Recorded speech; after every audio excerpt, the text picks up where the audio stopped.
हम अपनी जिंदगी को कैसे आगे लेके जा सकते हैं, कौन सी ऐसी चीजें हैं जो हमें हमारे रिश्तों में, हमारे बिजनेस में, हमारी इनकम में, हमारे लाइफ को जीने में बेहतर कर सकती हैं।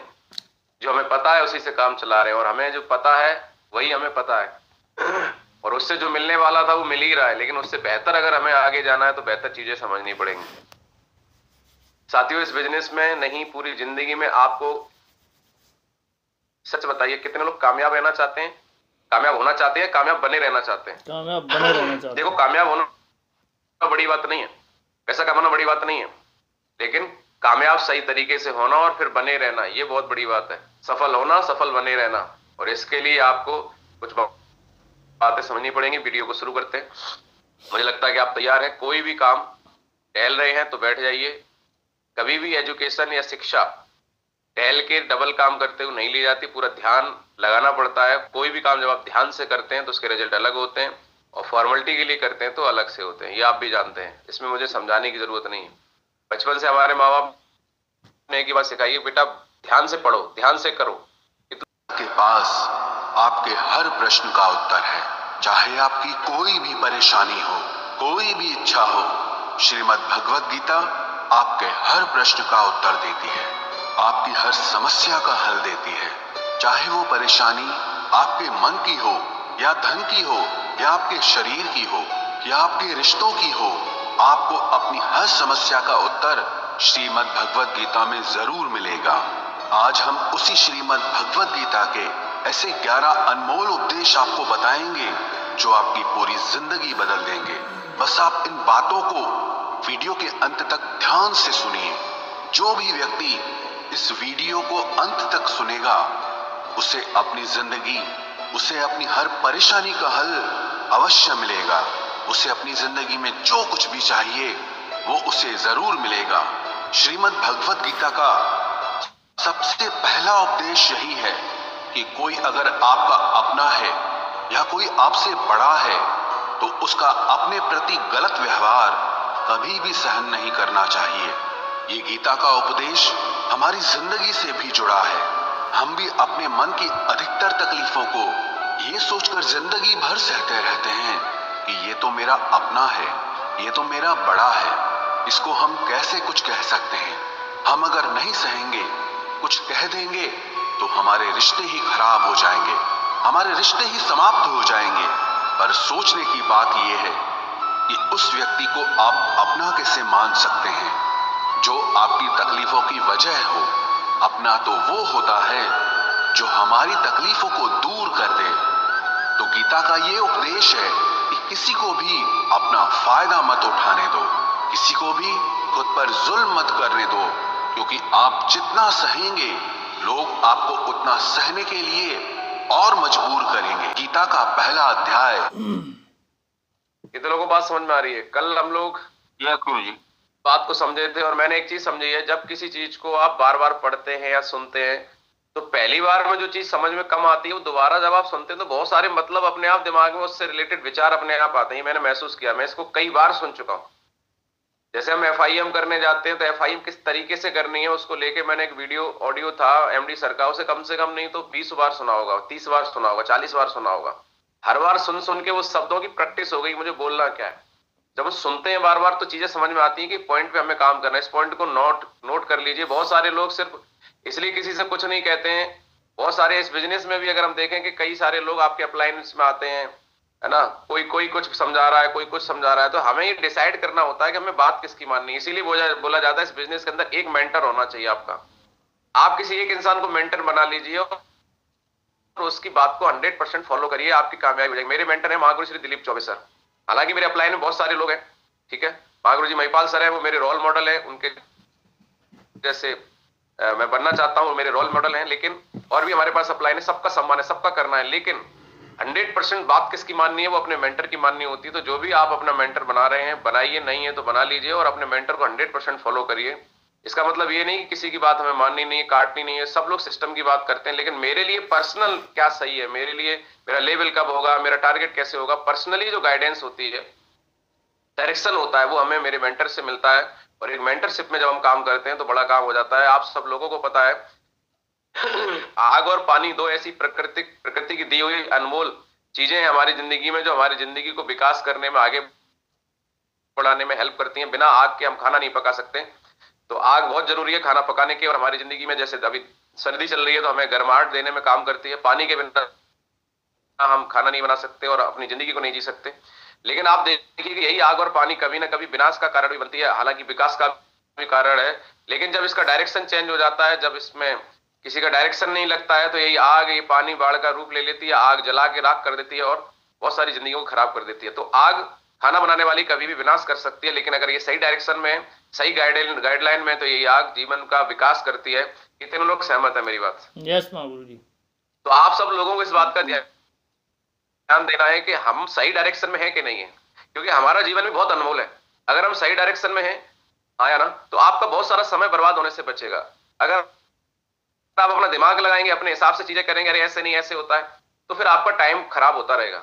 मैं जब से इस बिजनेस में आया हूं, मैंने एक ही काम किया, अपलाइन की बताई हुई बात को कभी इग्नोर नहीं किया। जब मैंने शुरू किया तो एक ही बात सर से पूछी थी, सर मैं कामयाब होने के लिए चाहता हूं। कितने लोग यहाँ पर ऐसे हैं जो अपने आप को AWPL में कामयाब होते हुए देखना चाहते हैं, वो भी फास्ट? एक बार हाथ खड़ा करें।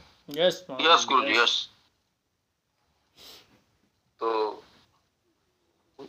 लोग आपको कुछ ना कुछ सहने के लिए मजबूर करेंगे, तो आपको ना भी बोलना पड़ेगा। आपकी मीटिंग होगी, घर वाले बोलेंगे जाओ चक्की पे आटा पिसा लो। आपको मीटिंग में सुबह उठना है, कोई बोलेगा भैंस को सानी लगा दो। आप सुबह सेशन में आने वाले हैं, आपको और काम बताए जाएंगे। आपको ना बोलना भी सीखना पड़ेगा, आपको उसकी वैल्यू बतानी पड़ेगी, आपको उसके लिए कैसे मैनेज करना है वो आपको देखना पड़ेगा। समझिए इस बात को, आपके लिए क्या जरूरी है आपसे बेहतर कोई और नहीं जानता है। तो लोग आपको यूज कर रहे हैं और आप बहाना बना लें, अपने आप को अफसोस जता दे रहे सर हम चाहते तो हैं लेकिन अब टाइम ही नहीं मिलता है। अरे सर क्या बताएं, हम वहां बिजी हैं, है ना, हमारे घर वाले हमें नहीं करने दे रहे। भाई घर वालों के लिए ही हम कर रहे हैं, लेकिन हमें समझना पड़ेगा कि हमें यूज नहीं होना है। हमें इस बिजनेस में या अपने जीवन की कामयाबी के लिए अपने आप को कहां लेके जाना है, कर्म की तरफ, उस पर ध्यान देना पड़ेगा। जिसका नाम अर्जुन विषाद योग और दूसरा अध्याय जिसका नाम सांख्य योग है, उसके आरंभ में अर्जुन ने श्री कृष्ण के आगे अपना दुख प्रकट किया है कि हे केशव, मैं कौरवों से कैसे युद्ध कर सकता हूं? ये सब तो मेरे अपने ही हैं। मैं कैसे भीष्म पितामह और द्रोणाचार्य से युद्ध करूंगा, क्योंकि वो दोनों मेरे पूजनीय हैं। इसलिए इन गुरुजनों को मारने से तो अच्छा है मैं भिक्षा के अन्न को खाकर अपने जीवन का गुजारा करूं। और जिन कौरवों से मैं युद्ध करने जा रहा हूं, वो सब धृतराष्ट्र के पुत्र मेरे भाई ही हैं, मेरे अपने ही हैं। इन सबको मारने से अच्छा है कि मैं सन्यासी बन जाऊं। तो श्री कृष्ण ने अर्जुन से कहा कि यहां कौन अपना है और कौन पराया है। जो अधर्म करता है उसके साथ युद्ध करना तुझे मोक्ष और मुक्ति देगा। तू अपने इस मन के मोह को त्याग दे, नहीं तो सारा जग तेरी निंदा ही करेगा, तुझे डरपोक कहेगा। बात अपने पराये की नहीं है, बात धर्म और अधर्म की है, बात सही और गलत की है। अगर तू गलत को सहेगा, उसका अंत नहीं करेगा, तो गलत करने वाले को और बल मिलेगा, वो और भी गलत करेगा। इसीलिए मन के मोह को त्याग करके तू युद्ध कर। महाभारत की एक और कहानी भी है। जब अर्जुन के पुत्र अभिमन्यु की युद्ध में मृत्यु हो जाती है, तब अर्जुन बहुत दुखी होता है, रोने लगता है। वो श्री कृष्ण से कहने लगा कि मेरा पुत्र अभिमन्यु मर गया है, मैं ये दुख बिल्कुल भी सहन नहीं कर सकता, मैं भी अपने आप को समाप्त कर लूंगा। फिर भगवान श्री कृष्ण उसे आत्माओं के लोक में लेके गए, जहां अभिमन्यु आनंद से बैठा हुआ था। क्योंकि उसने क्षत्रियोचित व्यवहार किया, इसलिए उसे उत्तम पद की प्राप्ति हुई। जब अर्जुन अभिमन्यु के पास रोते रोते पहुंचा, अपने पुत्र को देखकर अर्जुन बहुत प्रसन्न हुआ।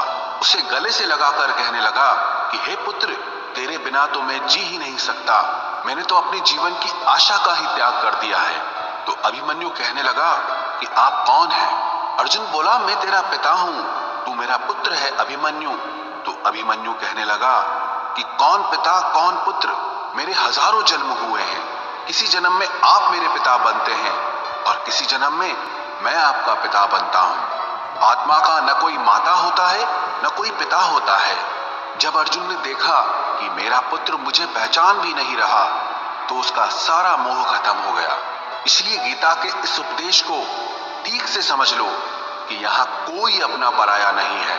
जो बुरे वक्त में, तकलीफ के वक्त में हमारा साथ दे, सिर्फ वही हमारा अपना है, बाकी सब पराए हैं। समझ में आ रहा है आप लोगों को? मैं इसके लिए गुरुजी एक बात बताते हैं कि हम लोग पूरे दिन अपने 24 घंटे ऐसे ही निकाल देते हैं। इस बिजनेस में आने के बाद 3 साल में, आप 2 साल में मेहनत करके डायमंड बन सकते हैं, लेकिन अपना टाइम कहीं ना कहीं हम इधर उधर वेस्ट करते रहते हैं। तो गुरुजी ऐसे हाथ खड़ा करते हैं, ऐसे हाथ खड़ा करिए सारे लोग, और ऐसे हम लोग गिनती गिनते हैं। गिनिए 1 2 3, ऐसे गिनिए कि आपकी लाइफ में ऐसे कितने लोग हैं कि कल आपको कोई इमरजेंसी आ जाए और डॉक्टर बोले 10 लाख रुपए लगेंगे, तो 1 घंटे के अंदर आप कॉल करते हैं, 10 लाख रुपए बैग में डाल के कैश, और आपके पास पहुंच जाए और बोले कि भाई ये लो बैग, इलाज कराओ, जब जरूरत वो और बता देना, और जब आपके पास हो जाए तो दे देना, नहीं तो कोई बात नहीं। गिनो 10 लाख रुपए वाले कितने लोग आपके आसपास हैं? कोई भी नहीं गुरु, कोई नहीं गुरुजी, कोई नहीं नजर आ रहा। 15 लाख वाले? कोई भी नहीं गुरु जी। अच्छा चलो थोड़े कम कर लेते हैं। 5 लाख वाले? गुरुजी कोई भी कुछ भी नहीं देता।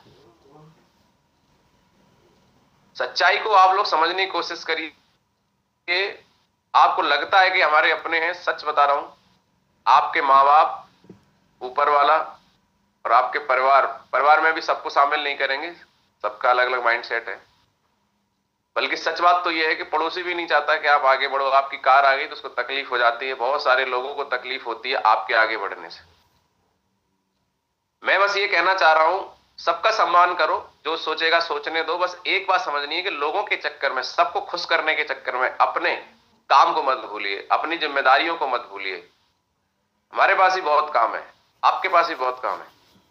अब हमारे पास कोई भी ऐसे व्यक्ति नहीं है जो कल इमरजेंसी हमारे लिए 10-20 लाख खड़े हो जाए, अपनी एफडी तोड़वा दे, अपना खेत बेच दे, तो फिर हमने क्या कमाया? उसके बाद चलो कोई बात नहीं, हम लोग भी तो किसी को खुश करना चाहते हैं। तो क्या हमारे पास 10-20 लाख रुपए पड़े हैं कि हमारे जो नियर और डियर है, जिनके लिए हम जान लगाए पड़े हैं, जिनको हम चाहते हैं, जिनको हम खुश देखना चाहते हैं, आज इमरजेंसी आ जाए हमारे नियर डियर में जो 10-20 लोग होते हैं और उनको 10 लाख 20 लाख की जरूरत पड़े, तो क्या हमारे पास ऐसा बजट है, बैकअप है कि हम झोला लेके जाएं और उनको बोले ये रहे 10 लाख रुपए और तुम्हें जो करना करो, लो बहन बिटिया की शादी करो, तो पैसे की दिक्कत है, लो 20 लाख रुपए, बढ़िया शादी करो, बाकी आपका भाई जिंदा है, टेंशन मत लेना, जब हो जाए तो दे देना, नहीं तो कोई बात नहीं। क्या हमारे पास 10-20 लाख का बैकअप है? ऐसा नहीं है। तो फिर ये हम लोग क्या है ना, भौतिक युग में जी रहे हैं, हम आर्थिक युग में जी रहे हैं। और यहां पर सबसे इंपॉर्टेंट चीज है, एक कहानी भी आपने सुनी होगी, बाप बड़ा ना भैया, सबसे बड़ा रुपया। कितने लोगों ने सुना है? यस गुरुजी। तो कोई साथ नहीं देता है, सिर्फ गांधी जी साथ देते हैं। मैं आपको गारंटी बता रहा हूं, नहीं तो प्रैक्टिकल करके देख लेना, और जिंदगी में किया भी होगा।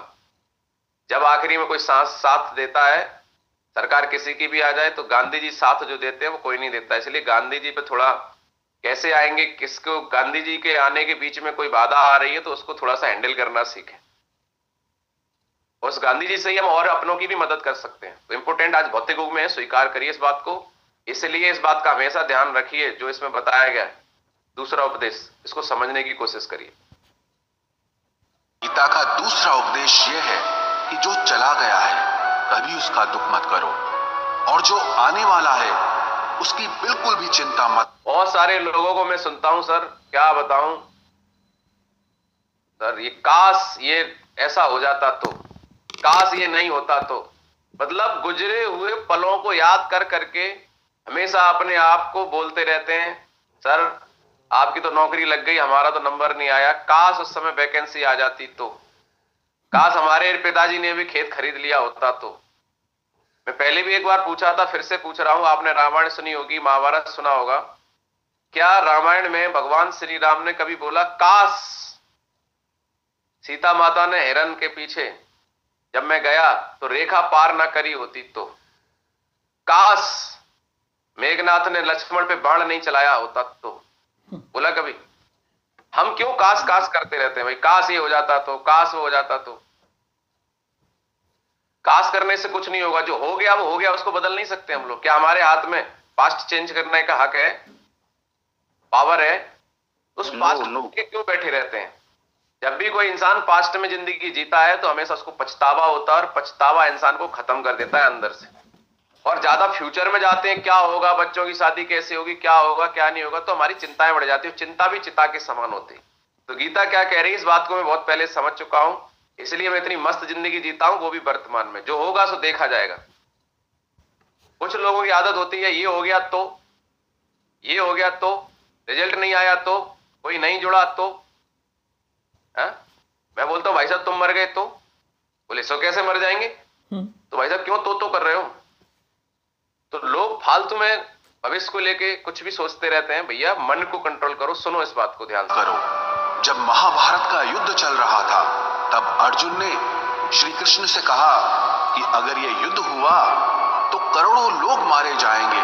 जो सैनिक और योद्धा इस युद्ध में मारे जाएंगे उनकी स्त्रियों का क्या होगा, समाज कैसे आगे बढ़ेगा, और भी बहुत सी बातें अर्जुन ने विस्तार। आप मुझे बताइए, किसी के जाने से आज तक दुनिया रुकी? नो ना रुकेगी कभी। इसलिए अपने काम पे ध्यान दीजिए।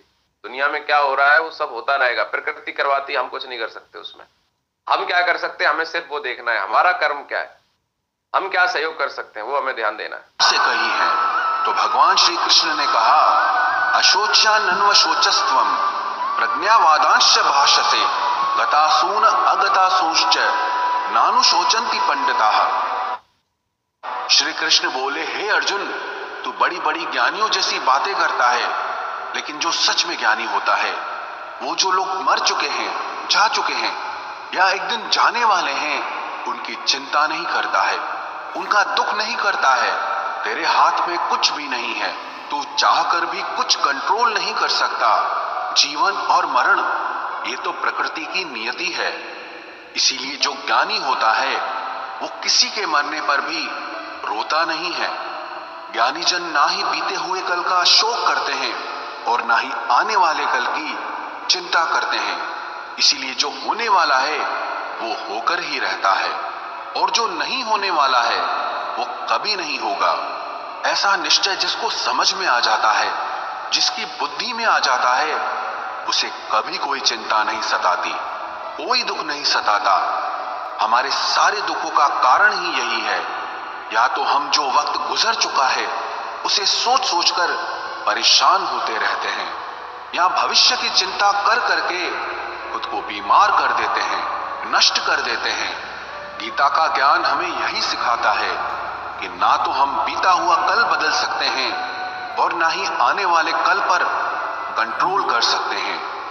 हमारे हाथ में सिर्फ वर्तमान है, सिर्फ आज का ही पल है।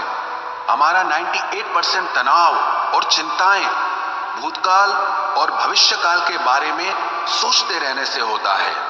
हम हमेशा उसी में ही जीते रहते हैं, मगर वर्तमान में कभी नहीं जीते, इस पल को कभी नहीं जीते। जब आप वर्तमान का पूरा आनंद लेना सीख जाओगे, तभी आपकी जिंदगी से तनाव कम होगा, चिंताएं खत्म होगी। वर्तमान में जीना एक बहुत बड़ी उपलब्धि है। हमारे हाथ में भी सिर्फ आज का ही पल है। हमें जो भी करना है आज ही करना है। कभी भी ये सोचकर समय को नष्ट नहीं करना चाहिए कि अभी मेरे पास बहुत समय बचा है। एक गुरुजी ने, इतने लोगों को बात समझ में आ रही है कि हमें अपना माइंड कहां पर रखना है, ये ध्यान दीजिए आप सभी लोग। वर्तमान में आपको इतना बेहतरीन मौका मिल चुका है, उस पर ध्यान दीजिए कि हम क्या कर सकते हैं। क्या हो गया वो हो गया, लेकिन आज क्या कर सकते हैं इस पर ध्यान देंगे तो आपका लाइफ, आपका जीवन बहुत बेहतर हो जाएगा। अपने एक शिष्य को पारस का पत्थर दिया। उनका वो शिष्य बहुत आलसी था, हर काम को कल पे टाल देता था। तो गुरुजी ने उससे कहा कि मैं तुझे ये पारस पत्थर दे रहा हूं। इस पारस पत्थर से जब तू लोहे को स्पर्श कराएगा तो वो लोहा स्वर्ण बन जाएगा, सोना बन जाएगा। और ये पारस पत्थर मैं तुझे 1 महीने के लिए दे रहा हूं। जब 1 महीना समाप्त हो जाएगा तब मैं तुझसे ये पत्थर वापस ले लूंगा। तब तक तू इस पत्थर को अपने पास ही रख। गुरुजी का वो शिष्य बाजार में लोहा खरीदने के लिए गया। जब बाजार में वो लोहा खरीदने पहुंचा तो उसे लोहे का वो रेट बहुत महंगा लगा। उसने कहा थोड़े दिन रुक के ले लूंगा, जब लोहे का रेट कम हो जाएगा। पर उसकी बुद्धि में ये बिल्कुल नहीं आया कि इस लोहे को मैं सोना बनाकर बहुत अधिक धन बना सकता हूं। लेकिन उसके मन की सुस्ती, उसके मन का आलस्य, उसकी वजह से उसने उस काम को कल पे डाल दिया। ऐसे ही करते करते पूरा महीना समाप्त हो गया। फिर गुरुजी उस शिष्य के पास आ पहुंचे कि बताओ तुमने कितना सोना बनाया। शिष्य बोला कि मैंने तो अभी सोना बनाना शुरू भी नहीं किया। तो गुरुजी ने कहा मुझे मेरा वो पारस पत्थर वापस चाहिए। शिष्य बोला कि नहीं, मुझे थोड़ा वक्त दीजिए, मैं थोड़ा सोना बनाना चाहता हूं। गुरुजी ने कहा कि ये पारस पत्थर पूरा 1 महीना तेरे पास था, पर तू कुछ नहीं कर पाया, लेकिन अब समय समाप्त हो चुका है। ऐसे ही ये हमारा जीवन है, हमारी जिंदगी है, और ये समय ही पारस पत्थर है। हम समय के एक एक पल से अपने जीवन को सोना बना सकते हैं, लेकिन हमें ये लगता है कि हमारे पास बहुत समय बचा है। एक दिन जिंदगी को जी लेंगे, एक दिन जिंदगी में खुश हो जाएंगे, लेकिन वो दिन कभी नहीं आता। शायद आप बात को समझ पा रहे होंगे। मैं एक ही बात कहना चाहूंगा, AWPL के रूप में हमें पारस पत्थर मिला हुआ है। हम AWPL का प्लान जितने ज्यादा लोगों को जितने कम टाइम में जितनी जल्दी हो सके इसके बारे में इंफॉर्मेशन दे सकते हैं, उतनी ज्यादा जल्दी हमारी टीम बन सकती है, उतनी ज्यादा जल्दी हम इस बिजनेस में बड़ी कामयाबी ले सकते हैं। इस बात से कितने लोग सहमत हैं? एक बार हाथ खड़ा। यस गुरु जी, यस। लेकिन हमें ऐसा लगता है सर अभी नहीं, अभी सर अगले साल से करेंगे। अभी सर क्या है ना, थोड़ी गर्मी ज्यादा पड़ रही है, सर्दी ज्यादा पड़ रही है, बाद में करेंगे। मैं मानता हूं इस बात को, बाद में कर लेना चैलेंज है लाइफ में। लेकिन आप मुझे बताइए, कभी भी इन गुरुजी की तरह समय खत्म हो गया तब क्या करूं? ऊपर वाले ने बुला दिया, बोले टाइम, तुम्हारा टाइम खत्म, तुम्हें हमने मौका दिया था, तुमने उसको हल्के में लिया, कोई बात, अब मौका नहीं मिलेगा। मान लीजिए किसी के पास 1 महीना बचा हुआ है, अगर वो AWPL में पहले दिन से सीरियस होकर लग जाता और 1 महीने में अगर वो 2-4 अच्छे लीडर्स को खड़ा कर लेता है। ऐसे कई सारे उदाहरण है आज कि लोगों ने टाइम की वैल्यू को समझा, तुरंत ज्वाइन किया और 1 महीने में टीम बना दी, उसके बाद वो भगवान के प्यारे हो गए। लेकिन वो टीम सीरियस हो गई और काम करने लगी तो उनके बच्चों के लिए, उनके फ्यूचर के लिए उस टीम ने साथ दिया और उनको एक फैमिली को एक सपोर्ट मिल गया, बैकअप मिल गया। अगर वो व्यक्ति टाल देता, टीम नहीं बनाता, डिसीजन नहीं लेता तो नहीं होता। तो आप मुझे बताइए, आप सब लोगों को एक खजाने की चाबी मिल जाए, आपको एक कुबेर का खजाना मिल जाए, सब लोगों को पता चल जाए एड्रेस क्या है। मेरी बात ध्यान से सुनिए, अगर आपको कुबेर के खजाने का पता मिल जाए और शर्त एक रखी जाएगी, खजाना आपको मिल सकता है, बस एक काम करना है, इस खजाने के बारे में आपको जितनी जल्दी 1000 लोगों को बताना है। जिस दिन आपके 1000 लोगों को आप खजाने के बारे में बता दोगे, आपको खजाने की चाबी मिल जाएगी, खजाना आपके पास होगा। मैं आपसे पूछना चाहता हूं, अब आप क्या करेंगे? ये बोलेंगे नहीं नहीं अभी थोड़ा बिजी हूं, थोड़ी नींद आ रही है, खजाने के बारे में 1000 लोगों को बाद में बताऊंगा, पहले आराम कर लेता हूं।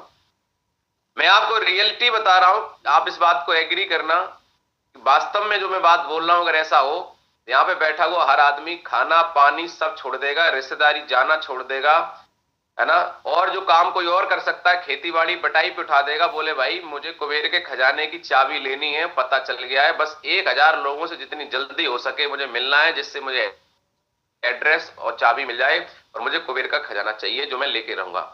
उस टाइम क्या आप फुटबॉल खेलने जाएंगे, मैच देखने जाएंगे, मूवी देखने जाएंगे, या इस बात में आपका पूरा फोकस होगा कि 3 घंटे में मूवी देखूंगा, उस 3 घंटे में मैं कम से कम 3 लोगों को 10 लोगों को मिलके इस खजाने का एड्रेस बता दूंगा? क्या करेंगे आप? मूवी नहीं देखेंगे। सोचिए इस एक बात को। ये विशाल यादव जो आपके सामने डायमंड बन के, ब्लू डायमंड बन के बैठा है ना, 6 साल हो गए सर, 6 साल में टीवी नहीं देखा है मैंने, 6 साल से अखबार नहीं पढ़ा है मैंने, 1-1 डेढ़ घंटे अखबार देखता था, मैच का बहुत शौकीन था, मैच नहीं देखा है मैंने। दिमाग में एक ही बात चलती है कि AWPL के रूप में जो ये मुझे मौका मिला है, कुबेर का खजाना मिला है, और AWPL में भी, डायरेक्ट सेलिंग में भी यही बोला जाता है कि जितने कम समय में जितने ज्यादा लोगों को प्लान दिखाएंगे, नंबर्स का गेम है, जितने फील्ड में रहेंगे, जितना मेहनत कर लेंगे, उतनी जल्दी आपकी टीम बन जाएगी, उतनी जल्दी आपके जीवन की समस्याएं खत्म हो जाएंगी। AWPL मिलने के बाद भी आदमी को नींद आ रही है 14 घंटे, AWPL मिलने के बावजूद भी हम वो नहीं कर रहे जो हमें करना चाहिए। एक भी प्लान नहीं हो रहा है। जब हम पूछते सर आपका चेक क्यों नहीं बना, अरे सर हमारे प्लान नहीं हो पा रहे हैं। ये वही व्यक्ति है जिसको कुबेर का खजाना तो मिल गया है, पर ये मिल रहा है सर अभी तो थोड़ा सर चाबी मिलने में देर है। ये बताओ देर लगाई किसने? आप कोई दुकान खोल के बैठे जो ग्राहक आएगा चलेगी? अरे हमारे हाथ में हम कितने लोगों से मिल सकते हैं? क्या हमने ऐसा कोई कंडीशन लगाई कि आप दुकान खोल के बैठो, जब तुम्हारी दुकान पे 1000 लोग आएंगे तब चाबी मिलेगी? ऐसा कोई कंडीशन तो नहीं है ना। अरे आपको जा जाके लोगों को बताना है, 1000 लोगों को बता दोगे तो चाबी मिल जाएगी। मैं भी बोलता हूं, आप इस बिजनेस में अपनी डायरी पे अभी इसी वक्त 1 से लेके 1000 का नंबर नोट कर लो, और जितने लोगों को प्लान दिखा रहे हो काटते जाना, काटते जाना, एक को दिखा दो काटते जाना। जिस दिन, ये बात मैं बोल रहा हूं, मेरा नाम बदल देना अगर ऐसा ना हो तो। जिस दिन आप 1000 लोगों को अपने मुंह से AWPL का प्लान बता दो और उस दिन आप डायमंड ना हो, मेरा गर्दन उड़वा देना और मेरा नाम बदल देना। आप करके देख लो एक बार इस बात को। क्या ये चैलेंज लेने के लिए तैयार है आप? यस। 1000 की गिनती लिखो आज डायरी पे, और एक आदमी से मिलो तो 1 नंबर काट दो, 2 से मिलो 2 काट दो, 3 से मिलो 3 काट दो। जितने लोगों से आप मिलते जा रहे नंबर काटते जाना। जिस दिन 1000 नंबर कटेगा उस दिन आप कंपनी में डायमंड होंगे, ये मैं आपको विश्वास दिलाता हूं। और ऐसा नहीं है 1 करोड़ रुपए मेरे से लेके जाना आप, या मेरी गर्दन उड़ा देना आप, मैं आपको बस विश्वास दिलाता हूं। आप करके तो देखो, करके तो देखो। यस गुरुजी, यस, उससे पहले ही हो जाएगा गुरुजी। नहीं तो जो सीनियर लीडर बैठे हैं वो इस बात को जानते हैं कि उन्होंने कितने प्लान दिखाए और किस लेवल पे हैं आज। बताओ जितेंद्र जी, क्या आपने अभी तक अपने मुंह से 1000 प्लान दिखा दिए होंगे? मैंने तो नहीं दिखाया। नहीं गुरुजी, 1000 नहीं दिखा भाई, 100% नहीं दिखा पाए। उससे पहले टीम से टीम बनती चली जाती है, लोगों को बिजनेस समझ में आ जाता है। अरे लोगों को प्लान दिखाया, सिस्टम में लाना होता है, ट्रेनिंग में लाना होता है, लोगों को बिजनेस समझ में आने लगता है। आप जैसे लोग डुप्लीकेशन में आ जाते हैं, लोग जिम्मेदारी लेना शुरू कर देते हैं और आप 1000 लोगों तक नहीं पहुंचेंगे। अब आपका सवाल होगा, सर 1000 लोग आएंगे कैसे? मैं गिनती लिखने की बात कर रहा हूं। लोगों से लोग मिलते चले जाएंगे, कोई दिक्कत नहीं है। आपके 10 लोग आ गए, 10 लोगों की लिस्ट बनवाओगे, 100 लोगों की लिस्ट आ जाएगी, 100 लोगों की लिस्ट बनवाओगे तो 1000 की आ जाएगी। पर उस लिस्ट पे आपको अपना प्लान अपने मुंह से दिखाने की बात चल रही है, यानी कि खजाने के बारे में बताने की बात चल रही है। आप 1000 लोगों को बता के तो देखो, आपकी जिंदगी ना बदल जाए। हमसे बात कर लेना, मैंने बदल के दिखाई है, ये कसम मैंने खाई थी। तब तक प्लान दिखाऊंगा जब तक मैं डायमंड नहीं बन जाता। आगे चलते हैं। और हम जिंदगी भर भागते रहते हैं, चिंता करते रहते हैं, दुखी होते रहते हैं, लेकिन जिंदगी को जीना, खुश रहना हम भूल जाते हैं। इसलिए गीता का ज्ञान हमें यह सिखाता है कि आप आज में जीना सीखो, इस पल में जीना सीखो। गीता का तीसरा उपदेश यह है कि मौत से डरना बिल्कुल व्यर्थ है। श्री कृष्ण ने गीता में कहा है कि यह संसार मृत्यु लोक है, जिसका भी जन्म हुआ है वो एक दिन जरूर मर जाएगा। जिसका आरंभ हुआ है उसका अंत अवश्य होगा। हम इसे रोक नहीं सकते। जैसे हम रोज कपड़े बदलते हैं, वैसे ही हमारी आत्मा नया शरीर धारण करती है। मृत्यु सिर्फ इस जीवन का एक नया आरंभ है, इस जीवन का अंत नहीं है। आत्मा कभी नहीं मर सकती और ना ही उसे कोई मार सकता है, लेकिन मौत का डर मनुष्य को सबसे ज्यादा लगा रहता है। मौत का दुख भी इंसान को सबसे ज्यादा होता है। एक पेड़ में 2 पक्षियों का जोड़ा रहता था। उन दोनों को एक दूसरे से बहुत प्रेम था। उन्होंने साथ जीने मरने की कस्में खाई थी। एक दिन वहां एक शिकारी आया और उसने एक तीर चलाकर वहां पेड़ पर बैठे मादा पक्षी को मार दिया। तो वो अकेला नर पक्षी रोने लगा कि मैं तुम्हारे बिना कैसे जी पाऊंगा। तुम्हारी जगह मेरी मृत्यु आ जाती, मेरा जीवन तुमको मिल जाता। वो रो रो के बहुत विलाप करने लगा। इतने में ही उस शिकारी ने दूसरा तीर चलाया और उस नर पक्षी को भी मार दिया। वास्तविकता में ये कहानी हमारी ही है। हम भी रोते रहते हैं जब कोई मरता है तो, लेकिन हमें ये नहीं। जो लोग सो रहे हैं पैनल पे, उनसे मैं रिक्वेस्ट करूंगा जाग जाएं। थोड़ा सा चेक कर लीजिए। कुछ लीडर्स हमारे सो रहे हैं कैमरा ऑन करके। भाई साहब ऐसा ना करो। समझ सकते हैं। ये देखिए किन की टीम में है। सबनम खान, इनको जगाइए, कॉल करिए। इनके सीनियर लीडर कौन है? चलिए साथियों, मैं एक बात बताना चाहता हूं यहां पर कि किसी के जाने से कभी जिंदगी खत्म नहीं होती। इस बिजनेस में अगर हम इस चीज को कनेक्ट करें, हम बहुत दुखी होते हैं। बहुत सारे लोग इस बिजनेस में आपके साथ आएंगे, बहुत सारे लोग आपके साथ छोड़ के जाएंगे। जाने वाले को आज तक कोई रोक नहीं पाया, लेकिन जब हमारी टीम से कोई चला जाता है तो हमें लगता है अरे गुरुजी वो था, वो चला गया, हमारा काम कैसे चलेगा। देखिए, प्रकृति ने हमें उत्पत्ति करने का कहीं ना कहीं मौका दिया है। जिसको मरना है उसको हम रोक नहीं सकते, लेकिन पैदा तो कर सकते हैं। आया ना? ऐसे हमारे बिजनेस में हम लोगों को ला सकते हैं, ये तो हमारे हाथ में है ना। जाने वाले को बेहतर हम सब कुछ व्यवस्था देंगे, सब कुछ को समझाएंगे, विजन क्लियर करेंगे, लेकिन इसके बावजूद भी कुछ लोगों की किस्मत में नहीं है। कोई आपको ब्रोंज बनाएगा, कोई आपको सिल्वर बनाएगा, कोई आपको टोपाज बनाएगा, उसके बाद चला जाएगा। जब मैं इस बिजनेस में आया था उस समय हमारे महागुरु जी सफायर हुए थे नए, और मेरे से पहले गुरुजी की 5000 लोगों की टीम थी, कई सारे टोपाज थे। आज मैं देखता हूं कि गुरुजी के जब 5 डायमंड बने, उसमें से 1 डायमंड मैं बन गया, तो बाकी के 5000 लोग कहां चले गए? गुरुजी ने बस एक काम किया, कौन आ रहा है कौन जा रहा है इस बात पे ध्यान नहीं दिया। हम लोग सक्सेस के साथ ही हैं। जो सिस्टम के साथ चलेगा, जो धर्म के साथ चलेगा, हमें उसका साथ देना है। यहां पर धर्म और अधर्म की लड़ाई है, मतलब मेहनत और सक्सेस की लड़ाई चल रही है यहां पर। और हम लोग अपनी जिंदगी में एक महाभारत लड़ रहे हैं। इस महाभारत में गरीबी, परेशानी, दिक्कतें हैं, और इससे हम जीतना चाहते हैं, बाहर निकलना चाहते हैं। कितने लोग मेरी बात को समझ पा रहे हैं? और हमें इसमें वही व्यक्ति निकाल सकता है जो इस महाभारत से निकल चुका है, और हमें उसके साथ चलना पड़ेगा। मैं आपको बताना चाहता हूं, कोई एक व्यक्ति ये बोले कि सर जब मैं बिजनेस में एक्टिव था तब तो आप मेरी को फोन करते थे, अब मैंने सर बिजनेस छोड़ दिया, अब मैं फोन आप फोन नहीं करते हैं, तो भाई कैसे कर पाऊंगा? आप बताइए, इतना टाइम कहां है हमारे पास? आप बिजनेस के साथी हैं, हम सक्सेस के साथी हैं, सक्सेस पे साथ रहना पड़ेगा। यहां तो हम अपने गांव नहीं जा पाते, 2-2 दिन हो जाते हैं, 2-2 वीक हो जाते हैं, 2-2 महीने हो जाते हैं, क्योंकि जो लोग हमारे साथ में आए हैं उनकी जिंदगी कैसे बदलेगी, उनकी जिंदगी में खुशहाली आएगी, जो जी जान लगा के हमारे विश्वास पे इस बिजनेस में अपना कैरियर लगा के काम कर रहे हैं, उनके कैरियर को बनाना हमारा फर्ज बनता है, हमारा धर्म बनता है, हमारा कर्म बनता है। जो व्यक्ति हमारी बात ही नहीं समझ रहे हैं, जो व्यक्ति सिस्टम को नहीं समझ रहे हैं और अपने मर्जी की कर रहे हैं, हम उनकी चिंता करें? क्यों करें भाई? और हमारी चिंता करने से हो क्या जाएगा? इंसान का कर्म उसका साथ देता है, हम कर्म के भागीदार किसी के नहीं बन सकते। जो जैसा कर्म करेगा उसको वैसा फल मिलेगा। बेहतर कर्म करने के लिए प्रेरित कर सकते हैं कि क्या करने से क्या होगा। समझिए इस बात को। तो आज के बाद नो टेंशन रहिए, कभी चिंता मत करिए कौन आएगा कौन जाएगा, किसी से अपेक्षा मत करिए, सिर्फ खुद पे विश्वास करिए। टीम लाया कौन था? अरे यू की आईडी के नीचे आपको 2 सेंटर 0 मिले थे। याद करिए जितने लोग यहाँ पे टीम बना के बैठे हैं, टीम आपने बनाई है। अरे काम ऐसा करके दिखाइए कि छोड़ने वाले को पछतावा हो कि हमने सर को छोड़ क्यों दिया। रोना नहीं है, पीछे नहीं बढ़ा रहे सर, क्यों जा रहे हो सर, हमारे साथ काम कर लो। अरे इस लायक, इस काबिल अपने आप को बनाओ, इस लायक अपनी माइंडसेट करो कि लोग आपको छोड़ दें तो छोड़ो। एक ही बात बोले कि दुनिया में कोई भी लालच आ जाए, मैं अपने सर को नहीं छोड़ सकता हूं। और मुझे प्राउड है इस बात पे कि पहले दिन से इस चीज पे काम किया है, और आज मेरे साथ जो लोगों को मैं लेके आया था, 100% तो नहीं, प्रकृति भी नहीं रिजल्ट देती है, लेकिन 100% नहीं, लेकिन 99% लीडर जिनको मैंने प्लान दिखाया, जो हम अपनी कोर टीम लेकर आए, वो सारे के सारे, मैं फोटो देख रहा था 2020 की, मैंने उस दिन डॉक्टर साहब के सेशन में भी दिखाया था। डॉक्टर साहब सेशन में, इसमें देखो फोटो में, जब मुंबई गए थे, सारे लोग आज हमारे साथ आज के आज तक खड़े हैं।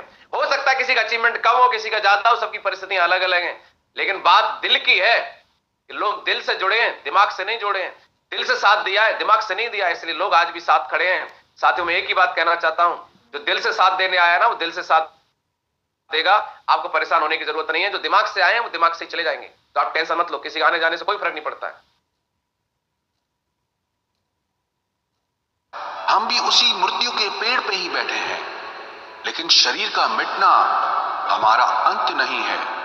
श्री कृष्ण ने अर्जुन से कहा कि हे अर्जुन, तेरे और मेरे अनंत जन्म हुए हैं, तुझे कुछ भी याद नहीं है, लेकिन मुझे सब याद है। जो व्यक्ति इस सत्य को समझ ले कि मैं यहां इस संसार में कुछ समय के लिए आया हूं, उसकी जिंदगी के सारे झगड़े, सारे दुख, सारी चिंताएं ही समाप्त हो जाएंगी। जब इस संसार से जाना ही है तो दुख इस बात का। पहले के जमाने में साधु महात्मा लोग पैदल यात्रा करते थे। यात्रा करते करते वो एक नगर में पहुंचे। वो महात्मा बहुत थक चुके थे। उस नगर में उन्होंने एक महल देखा और उन्होंने उस महल में जाकर विश्राम करने का सोचा, और वो महल में जाकर सो गए। जब उस महल में वहां का राजा पहुंचा तो अपने पलंग पर उस महात्मा को सोता देखकर बहुत हैरान हो गया। राजा उस महात्मा से पूछने लगा कि तुम मेरे महल में कैसे घुस आए और मेरे बिस्तर पर सो रहे हो? महात्मा कहने लगा, ये तुम्हारा महल है, मुझे तो लगा ये धर्मशाला है। तो राजा ने कहा, आपको मेरा महल धर्मशाला कैसे लगा? तो महात्मा ने राजा से प्रश्न किया कि तुमसे पहले इस महल में कौन रहता था? तो वो राजा बोला कि मुझसे पहले मेरे पिता यहाँ पर रहते थे और उससे पहले मेरे दादाजी यहाँ पर रहते थे। तो महात्मा ने फिर प्रश्न किया कि क्या तुम इस महल में हमेशा रहोगे या तुम्हारे बाद कोई और रहेगा? तो राजा कहने लगा कि मेरे बाद मेरा पुत्र इस महल में रहेगा। तो महात्मा राजा से कहने लगे कि जिस जगह पर रहने वाले बार बार बदल जाते हो उसे घर कैसे कह सकते हो? वो तो धर्मशाला ही है। इसीलिए तेरे महल को धर्मशाला समझकर मैं इसमें रात बिताने के लिए आ गया। धर्मशाला जान जग को, जीव सब मेहमान है, मोह किससे मत करो, सब स्वप्न का सामान है। यदि हम भी इस बात को समझ लें कि हम यहाँ कुछ समय के लिए आए हैं, आनंद करने के लिए आए हैं, खुश रहने के लिए आए हैं, तो हमारे सारे दुख ही समाप्त हो जाएं।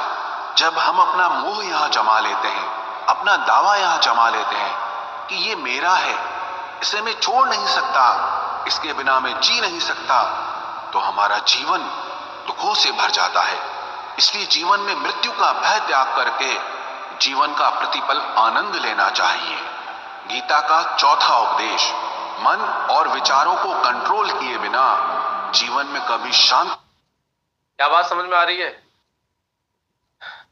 धर्मशाला बता दिया, बताओ महल को राजा के, और समझा भी दिया। कितने लोगों को बात समझ में आई है? देखिए, आप सब इस बात पे ध्यान दीजिए कि हम लोग इस धरती पे आए हैं, सबको जाना है। कोई आज जाएगा, कोई कल जाएगा, सबको जाना है। हम सब लोगों को अपना अपना रोल मिला हुआ है। हम सब लोगों को देखो रोल मिला हुआ है, और कई रोल हम लोग एक साथ निभा रहे हैं। हम पिता का रोल निभा रहे हैं, हम बेटे का रोल निभा रहे हैं, हम पत्नी का रोल निभा रहे हैं, जो हमारी महिलाएं हैं, आया ना, माता का रोल निभा रही हैं महिलाएं, बेटी का निभा रही हैं। बहुत सारे रिश्ते हैं जिनको निभाने का काम हम लोग कर रहे हैं। तो आप मुझे बताइए, हर रिश्ते में एक बैलेंस बनाते हैं। आपने पिक्चर देखी होगी, पिक्चर में सलमान खान को पुलिस का रोल मिलता है, तो जब वो उस पिक्चर में होता है तो उस रोल को प्रॉपर तरीके से निभाता है कि नहीं निभाता है? यस बाबू। अक्षय कुमार को पुलिस का रोल मिलता है किसी पिक्चर में, तो वो पुलिस वाला बनके एक अच्छा रोल प्ले करता है। लेकिन सवाल मेरा ये है, तो क्या वो पिक्चर खत्म करने के बाद भी पुलिस वाला रहता है? नहीं। उस पिक्चर के लिए ही अपना रोल प्ले किया था, लेकिन जब तक पिक्चर में था बेहतरीन रोल प्ले किया, लेकिन उसके बाद उसका जीवन कैसा है, क्या है उसकी असलियत, वो सबको पता है। ऐसे ही हम लोगों को इस जीवन में रोल मिला हुआ है, तो हम इस पिक्चर में चल रहे हैं। इस युग में हम एक पिक्चर में, हमें रोल मिला हुआ है, हमें अपना रोल बेहतर तरीके से निभाने की जिम्मेदारी लेनी है। एक पिता के रूप में हमें फर्ज है, हमारा धर्म है कि हम अपने परिवार को, अपने बच्चों को बेहतरीन जिंदगी दें, उनको सारी सुख सुविधाएं दें। इस युग में एक राजा की जिंदगी दें। एक राजा का फर्ज है प्रजा की सेवा करना है। एज राजा अगर हम अपने आप को देखते हैं, मालिक के रूप में देखते हैं, तो हमारे साथ आई हुई हमारी टीम की केयर करना, अपने साथ आए हुए लोगों को आगे बढ़ाना, ये हमारा धर्म है। हमारे परिवार को अच्छी व्यवस्थाएं देना, ये हमारा धर्म है और हमारा कर्म है। हमें इस बात पे ध्यान देना चाहिए। कितने लोग मेरी बात समझ पा रहे हैं? आप देखिए, क्या आप अपना रोल ईमानदारी से प्ले कर रहे हैं? चेक करिए, कोई नहीं बताएगा आपको, खुद चेक करिए। मुझे लगता है कि मैं कर रहा हूं और मुझे मेरा रोल उठा देता है। और ये बातें जब तक आप समझेंगे नहीं, कोई बोला था सर आप सुबह कैसे उठ जाते हो, मैं बोलता हूं माइंड सेट है सर। जब आपके घर में शादी ब्याह होते पूरी रात आप सोते नहीं है, हम कह रहे उठने की बात, आप सोते नहीं है। जिम्मेदारियां और माइंड सेट की मुझे ये जिम्मेदारी मिली है, मुझे पूरी करनी है, मेरा धर्म है, मेरा कर्म है। एक माँ बाप पूरी अपने जब बेटी की शादी करते हैं ना, पूरी पूरी रात 3 दिन 4 दिन 8 दिन सोते नहीं, उनका कोई शेड्यूल नहीं होता है। सिर्फ एक दिमाग में एक ही बात होती है कि बिटिया की अच्छे से शादी निपट जाए। कितने लोग मेरी बात से सहमत है? यस गुरु जी। जब घरों में परिवारों में कोई समस्याएं आ जाती हैं, कोई हादसा हो जाता है, हॉस्पिटल में भर्ती रहना पड़ता भी। हमारा भाई का बेटा 1 महीने हॉस्पिटल भर्ती रहा। हमारे घर वालों को पूछोगे कैसे हम लोगों के दिन कटे हैं, रातों हैं कैसे जाग जाग के काटी हैं। कहां से वो शक्ति आई, कहां से वो ताकत आई, कहां से वो जागने की इच्छा आई, नींद क्यों नहीं आई भाई? अरे माइंड सेट होता है। जब जीवन में कुछ करने का जुनून होता है, जब कुछ आगे बढ़ने का, कुछ करके दिखाने का, जो 20 साल से 20 पीढ़ियों से दिक्कतें चली आ रही है उसको खत्म करने का जो मौका मिला, ऐसा जुनून जब अंदर से आता है ना, तो फिर आदमी कर देता है भाई। फिर उसको दिखता है कि भाई करना क्या है। घर घर में बीमारी है, घर घर में बेरोजगारी, हमें लोगों से बात ही तो करनी है। और हमारा जाग क्या रहा है, आदमी सुबह एकदम रेडी होके निकल जाता है, मैं रेडी होके बैठा हूं, जैसे ही आपका सेशन खत्म होगा मेरी ट्रेन है, मैं निकल जाऊंगा। क्लियर है यार, चलिए आगे चलते। और सुकून मिलने वाला ही नहीं है। अर्जुन ने श्री कृष्ण से कहा कि मेरा मन सही गलत सब कुछ जानता है, फिर भी मेरे विचार और मेरा मन मुझसे कंट्रोल नहीं होता। मैं जो करना चाहता हूं वो कर नहीं पाता हूं, और जो नहीं करना चाहता हूं वो मेरा मन मुझसे जबरदस्ती करवाता है। इसीलिए मैं बेचैन हो गया हूं, मुझे शांति प्राप्त नहीं हो रही। तो श्री कृष्ण ने अर्जुन से कहा, उसके लिए तुझे अपने मन और विचारों से डिटैच होकर अपने मन और विचारों को सही दिशा में ले जाने की प्रैक्टिस करनी होगी, अभ्यास करना होगा। और ये एक दिन का काम नहीं है। जब तक तू अपने मन और विचारों की गुलामी का त्याग नहीं करता, तब तक तुझे जीवन में कभी शांति नहीं मिलेगी। एक राजा था, वो बहुत बेचैन और परेशान रहता था। एक दिन वो अपने गुरुजी के पास गया और उनसे कहने लगा कि मेरा मन बहुत बेचैन है, मैं बहुत परेशान हूं, मैंने पूरे संसार को जीत लिया है, सब कुछ है मेरे पास, पर मैं खुश नहीं हूं, मेरे मन में सुकून नहीं है, शांति नहीं है। तो गुरुजी ने राजा से कहा कि तुम्हारे नगर में अगर कोई ऐसा व्यक्ति है जिसने सुकून को प्राप्त कर लिया है, शांति को प्राप्त कर लिया है, तुम उसका एक बार कुर्ता पहन लो तो तुम्हारे जीवन में भी शांति आ जाएगी। राजा बहुत प्रसन्न हो गया कि ये तो बहुत आसान काम है। वो अपने राजमहल में आया और राजसभा में वो सबसे कहने लगा कि आप लोगों में से जो भी शांत हो चुका हो, जिसे सुकून मिल गया हो, वो अपना कुर्ता मुझे दे दे, वो बदले में जितना भी धन मांगेगा मैं उसे दे दूंगा। सब लोग एक दूसरे का मुंह देखने लगे। पैसों का लालच आया, लेकिन सबको एक दूसरे की सच्चाई पता थी, क्योंकि किसी की जिंदगी में भी शांति और सुकून नहीं था। सब अपना सर झुकाकर वहां पर खड़े हो गए। फिर उस राजा ने पूरे नगर में ढिंढोरा पिटा दिया कि जिसे भी शांति प्राप्त हो चुकी हो, सुकून प्राप्त हो चुका हो, वो मेरे पास आकर अपना कुर्ता दे दे, वो जितना कहेगा उससे उतना ही धन दिया जाएगा। लेकिन एक भी व्यक्ति ऐसा नहीं मिला जिसे शांति प्राप्त हो चुकी हो।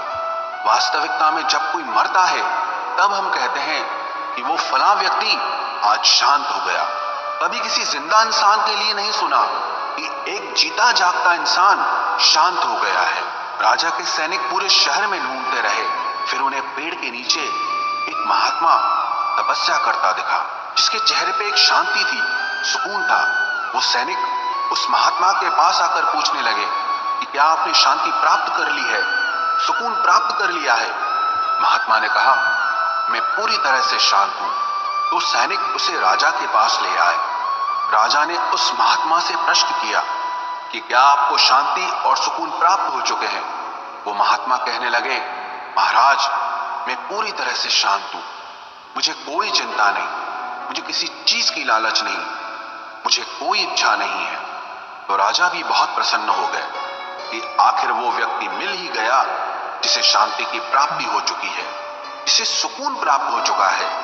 तो राजा उस महात्मा से कहने लगे कि हे महात्मा, आप कृपया करके अपना कुर्ता मुझे दे दीजिए, बदले में आप जो मांगेंगे मैं आपको दे दूंगा।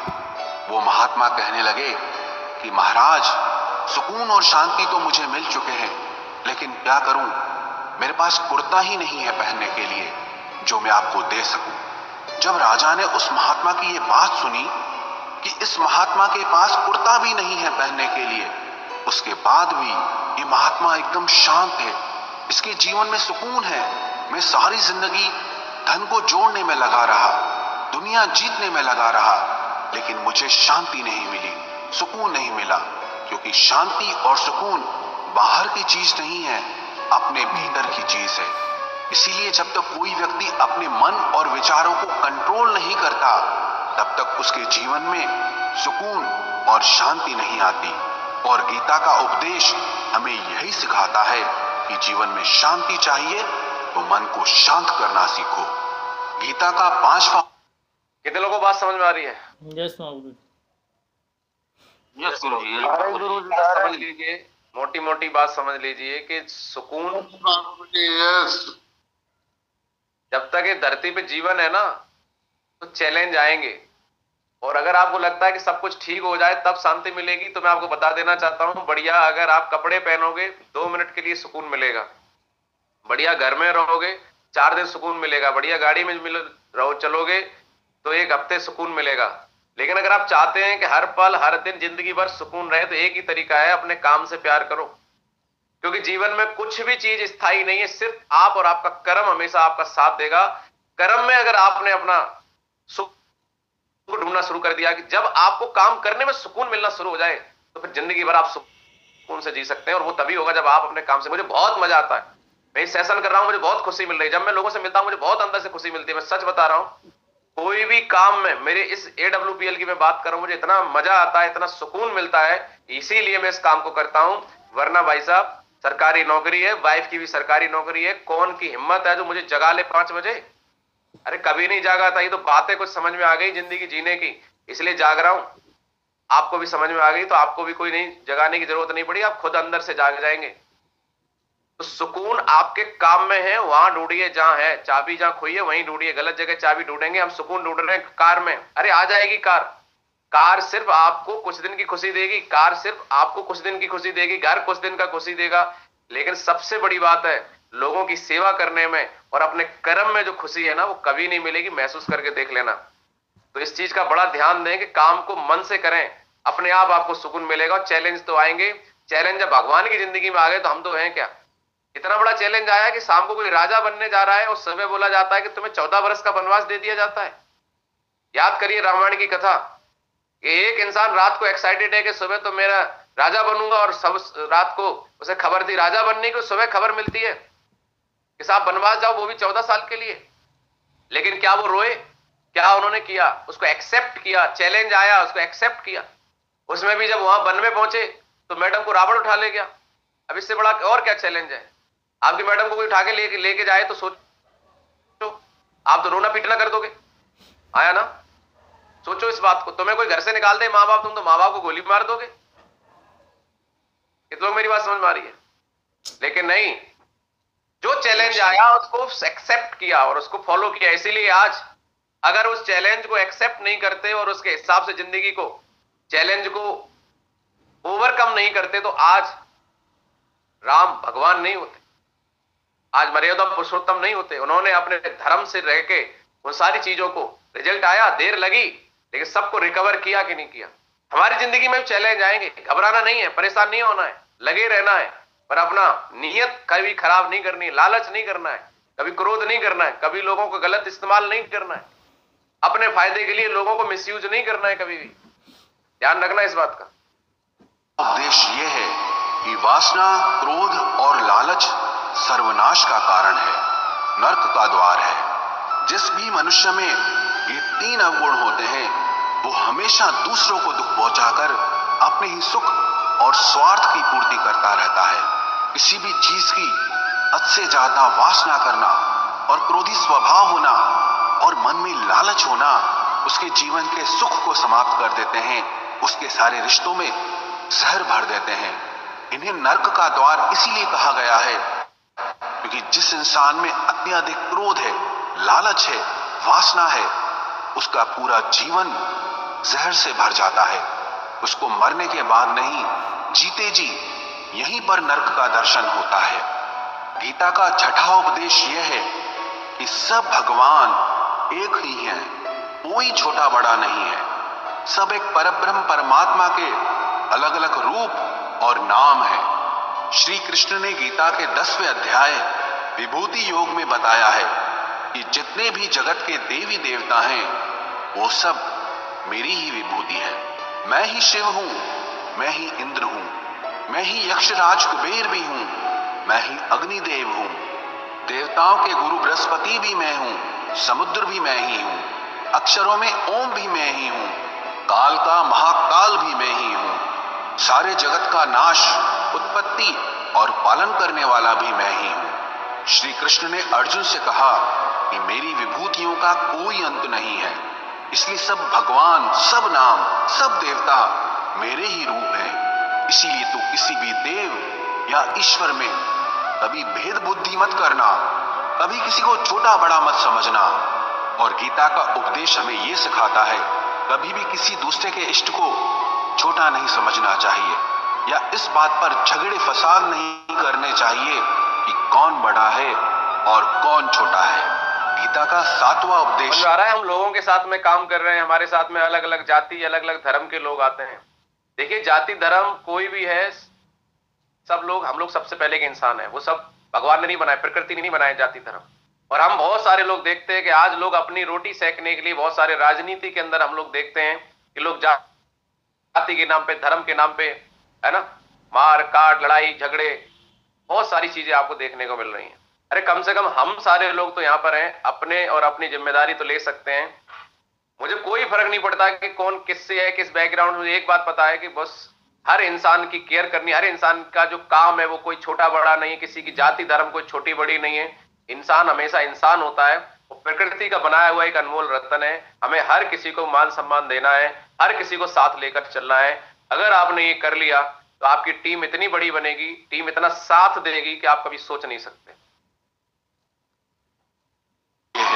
सुख की इच्छा ही आखिर में हमारे दुखों का कारण बनती है। श्री कृष्ण ने अर्जुन से कहा कि मनुष्य जितना सुखों की लालसा और इच्छा करता है, उतना ही उसकी इंद्रियां सुख भोग में आसक्त हो जाती है, उतना ही इंसान का मन संसार के सुख और आकर्षण का गुलाम बन जाता है।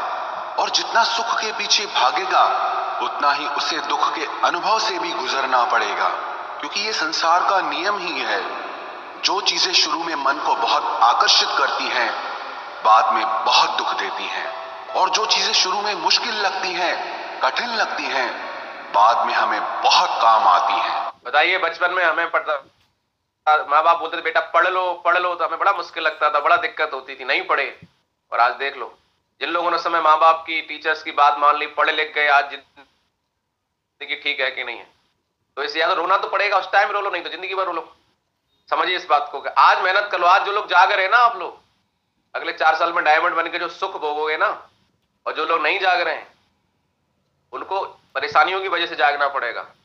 और आपके पास चॉइस होगी, मन हो तो जागो, नहीं तो नहीं जागो। ये जिंदगी भर नहीं है। आप अपनी जिंदगी अपने हिसाब से जी सकते। पहले अपनी जिंदगी को उस लेवल पे लेने के लिए, ले जाने के लिए आज मेहनत तो करनी पड़ेगी, जो आज त्याग करना पड़ेगा। गीता का 8वां उपदेश यह है, जो भी मनुष्य दुनिया के सारे सहारे छोड़कर सिर्फ भगवान को ही अपना सहारा मान लेता है, उसकी हर जरूरत वो ईश्वर पूरी करता है।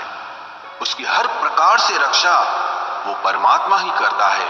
अनन्याश्चिन्तयो माम ये जना पर्युपासते तेषां नित्याभियुक्तानां योगक्षेमं वहाम्यहम्। जो भी व्यक्ति मुझे ही अपना सहारा मानता है, उसका योगक्षेम मैं वहन करता हूं। योगक्षेमं वहाम्यहम् अर्थात जो चीज नहीं मिली है उसकी प्राप्ति कराना, उसका नाम योग है। और जो चीज जीवन में मिली हुई है उसकी रक्षा करना, उसका नाम क्षेम है। तो श्री कृष्ण कहते हैं, जो मुझ पे डिपेंड हो जाते हैं, उनको जो चाहिए वो मैं जरूर देता हूं, और उनकी हर प्रकार से मैं रक्षा भी करता हूं। गीता का 9वां उपदेश यह है कि इस संसार में हमारा कुछ भी नहीं है। गीता सार में आपने कई बार सुना होगा कि तुम्हारा क्या गया जो तुम रोते हो, तुम क्या लाए थे जो तुमने खो दिया, तुमने क्या पैदा किया जो नष्ट हो गया, तुमने जो लिया यहीं से लिया, जो कुछ भी दिया यहीं पर दिया। जो आज तुम्हारा है कल किसी और का होगा, क्योंकि परिवर्तन इस संसार का नियम है। कल तक जिसके बिना आप जी नहीं सकते थे, आज उनसे कोई रिश्ता ही नहीं है, बातचीत तक नहीं है। कहां गए वो जीवन भर के सारे रिश्ते, वो सारे मित्र जो साथ जीने मरने की बातें करते थे? आज पता भी नहीं कि वो लोग कहां चले गए। ये संसार परिवर्तनशील है, सब लोग यहाँ बदल जाते हैं, हर रिश्ता बदल जाता है, और तो और ये हमारा शरीर भी हर दिन बदल रहा है। बचपन से जवानी, जवानी से बुढ़ापा, और एक दिन ये शरीर हमारा साथ छोड़ देता है। तो किसके लिए रोना और किसकी चिंता करना? हम सारी जिंदगी चीजों को, रिश्तों को, जिंदगी को बनाने में, सजाने में, संवारने में लगे रहते हैं, लेकिन एक दिन सब कुछ बिखर जाता है। सारी जिंदगी जिस संपत्ति, जिन रिश्तों के लिए हम लड़ते रहते हैं, एक दिन सब कुछ छोड़ करके हमें इस दुनिया से जाना पड़ता है। यस गुरु जी, यस। हमारे बिजनेस में इसका क्या रोल है? हमारे बिजनेस में, हमारी जिंदगी में ये रोल है कि हम जो काम कर रहे हैं, हमें कभी लालच नहीं करना है। किसी का वो मिल जाए, किसी का मिल जाए, इसकी टीम मिल जाए, उसकी तोड़ लूं, इसकी इधर कर लूं, इधर लगा लूं, वो कर लूं। ये 3-5 और दिमाग लगाने वाला काम नहीं करना है। जो हमें ध्यान रखना है कि हमारा कर्म हमारे साथ है। अच्छा कर्म करेंगे, अच्छा फल मिलेगा। इस चीज को हमेशा ध्यान रखना है। ना कोई परमानेंट कुछ भी नहीं है। ये गलत तरीके से, देखो हम मना नहीं कर रहे हैं, जीवन में आगे बढ़ना चाहिए, लेकिन ये बात का मतलब ये है कि गलत तरीके यूज नहीं करने चाहिए। आज लोगों को पता है, दूसरे का हिस्सा मार रहे हैं, भाई भाई का हिस्सा मार लेता है, साथ लेके जाओगे? कोई गलत कर रहा है, गलत तरीके से लोगों के साथ में। अभी कल मैं न्यूज पढ़ रहा था, शायद किसी लोगों ने वीडियो भी देखा होगा, आया है अभी। एक हस्बैंड वाइफ रहते थे कोई जॉब में, सामने वाले मकान में एक लड़का इंजीनियर था, जॉब करता था। तो वो जो लेडीज थी और वो लड़का सामने रहता था, बाहर अपना बालकनी में बैठता था, उनका कुछ चक्कर चल गया और उस लेडीज ने उससे 7 लाख रुपए ले लिए, कुछ उससे सोना वोना ले लिया मतलब। और ये बात उसके पति को भी पता थी, और वो पति और पत्नी दोनों मिलकर ये काम कर रहे थे, उसको उससे मतलब लालच देकर और जो भी कर रहे हो। उसके बाद फिर उसको ब्लैकमेल करने लगे और उस लड़के ने आगे चल के सुसाइड कर लिया। आप मुझे बताइए क्या था इसके पीछे? अब वो लड़के ने सुसाइड कर लिया, लड़का भी चला गया, उसके माँ बाप पे क्या गुजर रही होगी। और जो हस्बैंड वाइफ ने पैसे के लालच में उसको फंसा के अपनी वाइफ के थ्रू ये कर्म कांड किया, मैं आपसे जानना चाहता हूं, क्या उनके जीवन में सुकून मिलेगा? वो जेल में चक्की काटेंगे, चक्की पीसेंगे? नहीं पीसेंगे। कितने लोग मेरी बात समझ पा रहे हैं? हाथ खड़ा करिए। Yes Mahaguru ji. Yes yes yes yes. जो हमें कर्म मिला है, अपने कर्म को ईमानदारी से, बिना लालच के, बिना किसी को दुख दिए, बिना किसी को चीटिंग किए अगर हम कर रहे हैं, यही हमें करना है। यही इसका मेन मतलब है जो हमें समझने की जरूरत है। कभी भी किसी के हक को मारने की हमें जरूरत नहीं है। हमेशा ध्यान रखें इस बात को। और मैं एक बात बोलता हूं, जो आपका है वो लौट के आएगा, जो आपका नहीं है वो आके भी चला जाएगा। ध्यान रखना इस बात का। तो यहाँ बहुत सारे लोग देखता हूं मैं, सर वो देखो, सर वो मेरी आईडी थी सर, उन्होंने ले ली, वो ऐसा था वैसा था, मतलब 50 चीजें। मैं एक बात बोलता हूं, किसी के एक आईडी आने से और ना एक आईडी जाने से ना तो आप डायमंड बन जाओगे ना डायमंड बनने से रह जाओगे। पर आपस में संबंध क्यों खराब कर लेते? अरे सर गुरुजी वो देखो उनकी टीम का था, वो आपने कुछ बोला नहीं और वो 100 एसपी हमारे ले लिए, ऐसा कर दिया। अरे भाई टेंशन मत लो, वो 100 एसपी चले गए, कोई बात नहीं है। हाँ, किसी के साथ गलत मत करो भाई, क्या जरूरत है? जिसके साथ काम कर रहा है करने दो, सिस्टम भी यही बोलता है। तो इन चीजों का हमें ध्यान देना है और ये चीजें ही हमें आगे। आज मेरे को 6 साल हो गए, एक शिकायत मेरी कंपनी में या गुरुजी के पास नहीं गई है कि सर इन्होंने अपने साइड में लगा लिया। गुरुजी की इतनी बड़ी टीम है और मैं चाहता हूं मेरी टीम से भी आज तक कोई शिकायत नहीं गुरुजी के पास। बस यही चीज आगे भी चलती रहे। बस मैं चाहता हूं मिलजुल के काम करना है। परिवार बढ़ेगा, दिक्कतें आएंगी, लेकिन हम लोग अगर समझदार बनेंगे, और इसमें बड़ों का बहुत बड़ा रोल है, सीनियर लीडर्स का बहुत बड़ा रोल है। आपको समझदार बनना पड़ेगा। जैसे माँ बाप वैसे बच्चे होते हैं, जैसे अपलाइन वैसे डाउनलाइन अपने आप सीख जाती है। चलिए आगे चलते हैं। बहुत इंपॉर्टेंट आगे के 2 उपदेश बचे हैं। इसमें तो पूरा आप ये समझ लीजिए कि आपका जीवन का मर्म छुपा हुआ है। बड़ा ध्यान से सुनिएगा इस बात। हमें यह सिखाता है कि किसी से भी हद से ज्यादा मोह कभी मत करना। श्री कृष्ण ने गीता का पूरा ज्ञान ही अर्जुन के मोह को नष्ट करने के लिए कहा है। ये मोह ही है जो इंसान को सबसे ज्यादा रुलाता है। मोह इतना बलवान है कि शेर जैसे इंसान को भी गीदड़ बना देता है। मोह क्या करता है? शेर को गीदड़ बना देता है। मोह और प्यार में क्या अंतर है? थोड़ा सा मैं आपको समझाता हूं। कितने लोग समझने के लिए इच्छुक है? यस महागुरु। कभी कभी हम कर देते हैं, प्यार और मोह को एक जैसा समझ लेते हैं। मोह अलग है, प्यार अलग है। समझिए, एक माँ को अपने बच्चे से प्यार है, हाँ या ना, है या नहीं है? हर माँ को अपने बच्चों से बहुत प्यार है और बहुत प्यार करते हैं।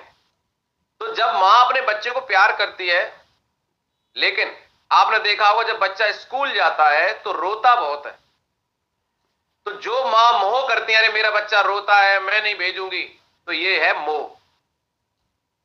प्यार में त्याग छुपा है, मोह में त्याग नहीं है, बस ये अंतर है। तो जो मां त्याग करती है उस समय मोह का, तो बच्चा स्कूल जाता है, पढ़ लिख जाता है, आगे कामयाब होता है। लेकिन जो मां अपने बच्चे को स्कूल नहीं भेजती अपने मोह से कि मेरे से दूर जा रहा है, रो रहा है, वो मां अपने बच्चों के साथ में उसके जीवन के साथ खिलवाड़ कर रही है, ये बात समझ लीजिए। और जिन लोगों ने मोह दिखाया, बच्चों को स्कूल नहीं भेजा, वो कामयाब नहीं हुए। लेकिन जिस मां ने त्याग किया, उस समय मोह का त्याग किया, उसकी भविष्य के लिए असली प्यार वो नहीं है जो हम दिखाते हैं। असली प्यार में तो त्याग छुपा है। असली प्यार कभी दुख नहीं देता है, मोह हमेशा इंसान को दुख देता है। दुख, समझिए इस बात को, समझिए इस बात को, आगे बता रहा हूं। जो अर्जुन युद्ध में देवताओं से भी जीत गया, पर अपने रिश्तेदारों को युद्ध में देखकर उसका हाथ कांपने लगा। वो बोला, हे केशव, मेरे हाथ में धनुष पकड़ने की ताकत भी नहीं बची है, मेरे हाथ कांप रहे हैं, मैं युद्ध नहीं कर पाऊंगा। ये मोह इतना पेनफुल होता है जिसकी पीड़ा ना सह पाने के कारण कई लोग अपनी जिंदगी खत्म कर देते हैं, आत्महत्या तक कर लेते हैं कि उस व्यक्ति के बिना हम जी नहीं पाएंगे। जीवन में किसी से भी हद से ज्यादा मोह करोगे तो जीवन भर पीड़ा का ही सामना करना पड़ेगा। जो व्यक्ति अपने मोह से बाहर नहीं आता, उसका सब कुछ उससे छिन जाता है, उसकी सारी खुशी खत्म हो जाती है। इसीलिए गीता का ज्ञान बार बार यही सिखाता है कि अपने मन के मोह को त्याग करके आप बलवान बनो, बुद्धिमान बनो, सत्य के दर्शन करो कि वास्तविकता क्या है। कुछ लोगों को अपने घर से बड़ा मोह है। अरे गुरुजी घर से कैसे जाएं, अरे गुरुजी हमारे बच्चे छोटे हैं कैसे जाएं, अरे गुरुजी किसी को नौकरी से मोह है, किसी को घरवाली से ज्यादा मोह है, अरे गुरुजी हमारी मैडम अकेली रह जाएंगी घर पे, आप समझा करो। भाई साहब, मैडम हमारी भी घर पे अकेली रह जाती, बच्चे हमारे भी छोटे ही थे। जब हमने AWL शुरू किया था, हमारा बच्चा 2.5 साल का था, आया ना। हमारे घर में भी 4 AC लगे हैं, लेकिन वो AC का मतलब जो है ना, मोह नहीं है कि हमें AC में सोना है। समझिए इस बात को। घर छोड़ने का मोह त्यागना पड़ेगा आपको, घर में रहने का मोह निकलना पड़ेगा बाहर, आपको कर्म करने के लिए निकलना पड़ता है, घर का मोह छोड़ना पड़ेगा। माँ के आंचल में और बीवी के पल्लू में आज तक कोई इंसान महान नहीं बना है। माँ का आंचल छोड़ना पड़ेगा, बीवी का पल्लू छोड़ना पड़ेगा। भाई साहब, जिनको रोज शाम को घर की रोटी चाहिए ना, नहीं होगा बड़ा काम। देख लीजिए दुनिया में जितने भी बड़े सेलिब्रिटी हैं, रोज घर की रोटी खाते हैं, बाहर की खाते हैं। आप देख लिए खिलाड़ी, जब हम लोग त्योहार पे घर पे होते हैं, खिलाड़ी दूसरे देश में खेल खेल रहे होते हैं। जितने भी सेलिब्रिटी हैं आप देखिए, वो पिक्चर बना रहे हैं तो महीनों जाते हैं। अभी शुरुआती लेवल पे हम चलो मानते हैं घर से काम कर रहे हो, लेकिन जैसे जैसे लेवल बढ़ता है, बाहर निकल के आपकी टीम बनती है, तो आपको जाना पड़ेगा, आपको लगना पड़ेगा। समझिए इस बात को। तो बुद्धिमान बनिए, मोह त्यागिए। समझ रहे सीनियर लीडर्स? क्योंकि हमारा मोह हमें हमेशा झूठ ही दिखाता है, झूठ पे ही विश्वास दिलाता है और दिल में झूठी उम्मीदें जगाता है। और ये ही हमारे दुखों का सबसे बड़ा कारण है। हम ही मोह कर लेते हैं, हम ही लोगों से उम्मीदें लगा बैठते हैं, पर वास्तविकता बिल्कुल अलग होती है। लोग वैसे नहीं होते जैसे हम मान लेते हैं, जैसा हम समझ लेते हैं, क्योंकि मोह के कारण हमें सच्चाई नहीं दिख पाती, लोगों का असली चेहरा नहीं दिख पाता। सच्चाई यही है भाई साहब, कोई किसी का नहीं। अगर आप किसी को कुछ देने के लिए तैयार हो तो लोग आपको रिटर्न देंगे। प्रकृति भी कुछ नहीं देती है, प्रकृति भी लौटाती। तो प्रकृति अपने मन से कुछ नहीं देने वाली। गीता का उपदेश हमें यह सिखाता है कि जीवन में अगर आनंद और प्रसन्नता से रहना है तो किसी में भी हद से ज्यादा मोह कभी मत करना। गीता का 11वां उपदेश यह है कि इस दुनिया में अगर आए हो तो दुख तो मिलेगा ही मिलेगा। दुख से कभी घबराना मत, दुख से कभी डरना मत। श्री कृष्ण ने गीता में कहा है कि ये संसार दुखालयम अशाश्वतम है, अर्थात ये संसार दुखों का घर है। जैसे औषधालय में औषधि मिलती है, पुस्तकालय में पुस्तकें मिलती है, चिकित्सालय में चिकित्सा होती है, वैसे इस संसार को भी श्री कृष्ण ने एक नाम दिया है, दुखालय, जहां पर दुख मिलता हो। दुख तो यहां हर किसी के जीवन में आता ही है, लेकिन अगर दुख आया है तो सुख भी आएगा। इसीलिए दुख से कभी डरना नहीं चाहिए, क्योंकि ये संसार दुखालय भी है और अशाश्वत भी है। अशाश्वत का मतलब ही यही होता है कि यहाँ परमानेंट कुछ भी नहीं है, यहाँ सब कुछ बदल जाता है। दुख सुख में बदल जाता है और सुख दुख में बदल जाता है। सम्मान अपमान में और अपमान सम्मान में बदल जाता है। खुशी दर्द में और दर्द खुशी में कभी भी बदल जाती है। जीत हार में और हार जीत में जहां कभी भी कुछ भी बदल सकता है। कुछ भी परमानेंट नहीं है, ना ही हम परमानेंट हैं, ना ही हमसे जुड़ी कोई चीज यहां पर परमानेंट है, क्योंकि ये संसार अशाश्वत है, शाश्वत नहीं है। यहाँ सब कुछ बदलने वाला है, यहाँ कुछ भी परमानेंट नहीं रहेगा। तो आपका दुख भी परमानेंट नहीं रहेगा, इसीलिए दुख से कभी भी डरना नहीं चाहिए। गीता का ये उपदेश हजारों साल पुराना है, लेकिन आज भी नए से नया है। पूरे विश्व में गीता को सबसे ज्यादा पढ़ा गया है और सबसे कम समझा गया है। श्रीमद् भगवद गीता के ये उपदेश अगर कोई व्यक्ति ठीक से समझ ले और उसे अपनी जिंदगी में उतार ले तो ये पक्की बात है, वो अपनी जिंदगी में जो चाहे वो हासिल कर सकता है। अपने जीवन की हर समस्या से वो एक पल में बाहर आ सकता है। श्रीमद् भगवद गीता के इस दिव्य उपदेश को हमें बार बार सुनना चाहिए, हर रोज सुनना चाहिए। जब भी जीवन में कोई चिंता या परेशानी आए तो एक बार इस उपदेश को जरूर सुन लेना और मन में ये विश्वास रखना कि गीता का ये उपदेश आपकी जिंदगी की हर परेशानी में आपको राह अवश्य दिखाएगा। अब बढ़िया लगने से बात नहीं बनेगी। अब बात आपकी गीता के उपदेश के बाद समझने की और उस पे इम्प्लीमेंट करने की है। और लास्ट वाला पॉइंट हमारा बहुत ज्यादा इंपॉर्टेंट था। एक ही चीज मुझे समझ में आई है लास्ट वाले में कि आज हमारी और आपकी जो भी लड़ाई झगड़े, घर परिवार, समाज, रिश्ते नाते, नौकरी धंधे, सब में जो प्रॉब्लम है उसको अगर हम देखने की कोशिश करें तो सबके पीछे आदमी का लालच, उसका मोह है। किसी की मेड़ थोड़ी सी ज्यादा काट ली, लड़ाई हो गई, आया ना? तो क्या था कि थोड़ी ज्यादा हम दबा लें। किसी का प्लॉट बन रहा है, हम 2 इंच और दबा लें। आदमी पे 30 फुट जगह में उसको मजा नहीं आ रहा, 2 इंच जब तक वो दूसरी दबाएगा नहीं तब तक मजा आएगा नहीं, और वो वहीं पे लड़ाई का कारण बनता है। किसी की गाड़ी ठुक गई तो आदमी लड़ाई झगड़ा और पता नहीं क्या क्या हो जाता है। सवाल ये है कि ना गाड़ी परमानेंट है, ना वो प्लॉट परमानेंट है, ना वो खेत आपके परमानेंट है। कोई भी जीवन में चीज परमानेंट है ही नहीं। तो फिर उसके लिए हम लड़ते क्यों हैं, झगड़ते क्यों हैं, आपस में रिश्ते खराब क्यों करते हैं जब कोई चीज परमानेंट नहीं है? दुख है, कल चला जाएगा। तो हम लोगों को अगर इन चीजों पे ध्यान देना है, आगे बढ़ना। आप देखो जितने भी अमीर आदमी हैं, जितने भी लोग कामयाब हैं, वो कभी अपना समय इन चीजों में खराब नहीं करते हैं। लेकिन एक आम आदमी बोलता है ड्यूटी के लिए जा रहा था और उसके खेत में अगर किसी की बकरी चली गई तो उस आदमी को पहले गाली देता है, उससे लड़ता है, बोले आज तेरे से निपट लेते हैं। और फिर झगड़ा इतना बढ़ जाता है, दूसरा बोलता है आज मेरी खेती बिक जाए पर तेरे को देख लेंगे, तेरे को जेल पहुंचाएंगे। ऐसे झगड़े गांव गांव गली गली में हम होते हुए देखते हैं। कितने लोग सहमत है इस बात? गुरु जी देखते हैं। किसी के सामने किसी ने बाइक लगा दी, बोले तूने मेरे सामने बाइक कैसे खड़ी कर दी। मतलब आप छोटी छोटी सी बातों में लोग उलझे पड़े हैं। लेकिन आपको बड़ा बनना है तो इस बात का ध्यान रखना है कि इन चीजों से हमें बाहर निकलना है, और ये चीजों से जब बाहर निकलेंगे तब बड़ा सोच पाएंगे, तब कुछ बड़ा जीवन में कर पाएंगे। समझिए इस बात को। तो चीजों को इग्नोर करना है, कभी मोह में नहीं पड़ना है। ये ध्यान देना है कि हम किस मकसद से इस बिजनेस में आए और इस मकसद से हम कैसे अपने और अपने परिवार और अपनी टीम का साथ दे सकते हैं, कैसे बड़ा कर सकते हैं। और जब आप बड़े बनते हैं तो मैं आपको बताना चाहता हूं, जब पेड़ बड़ा होता है तो बहुत सारे लोगों को छाया देता है, बहुत सारे लोगों को फल देता है। अपना तो जीवन बदलता ही बदलता है, हजारों लोगों के जीवन को सुख करने का कारण बनता है। ये तो सिर्फ पेड़ की बात कर रहा हूं, लेकिन जब एक इंसान जीवन में कामयाब होता है तो वो तो कामयाब होता है, लेकिन उसकी आने वाली पीढ़ियां भी सुधर जाती हैं और उसकी वजह से पता नहीं कितने लोगों का जीवन बदल जाता है। सोच के देखिए, रतन टाटा के जो पूर्वज थे जिन्होंने टाटा ग्रुप बनाया, जमशेदजी टाटा, उन्होंने टाटा कंपनी की शुरुआत करी थी।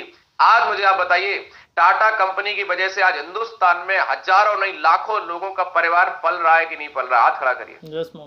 यस गुरुजी, यस। जमशेदजी टाटा बड़े बने, आप वो बड़े बने वो बड़ी बात नहीं है, उनकी वजह से कितने लोग बड़े बने ये बड़ी बात है। धीरूभाई अंबानी रिलायंस बना के चले गए, आज बड़ी बात नहीं। रिलायंस या धीरूभाई अंबानी के लड़के कितने बड़े बने, आज बड़ी बात यह कि आज लाखों लोगों का रिलायंस के अंदर जो लोग काम कर रहे हैं उनको रोजगार मिला, आज उनकी वजह से कितने लोगों के परिवारों में खुशियां हैं। बड़ी बात यह है, आज बड़ी बात ये नहीं कि AWPL MD सर ने बना दी, आज AWPL की वजह से हमें और आपको जो मौका मिला है और हजारों लोगों को मौका भी दिया है, यहां पर हम लोगों को मौका देके उनके जीवन में परिवर्तन कर सकते हैं। यहां सिर्फ अगर आप डायमंड बनते तो आप अपना जीवन नहीं बदलते हैं, आपके डायमंड बनते बनते आपकी टीम में दसियों हजार लोग ऐसे विजनरी लोग आ जाते हैं जो जीवन बदलने की अपना माइंडसेट बना लेते हैं और धीरे धीरे वो लोग अपनी तरक्की करते हैं। तो यहां पर जब आप कामयाब होते हैं तो आप सिर्फ आप कामयाब नहीं होते, आपका परिवार, आपसे जुड़े रिश्ते, सबकी कामयाबी के लिए आप एक प्रेरणा बनते हैं, आपकी टीम के लिए आप एक रोल मॉडल बनते हैं और आपके लिए हुए डिसीजन की वजह से हजारों नहीं लाखों लोगों की जिंदगी बदलती है। दोस्त,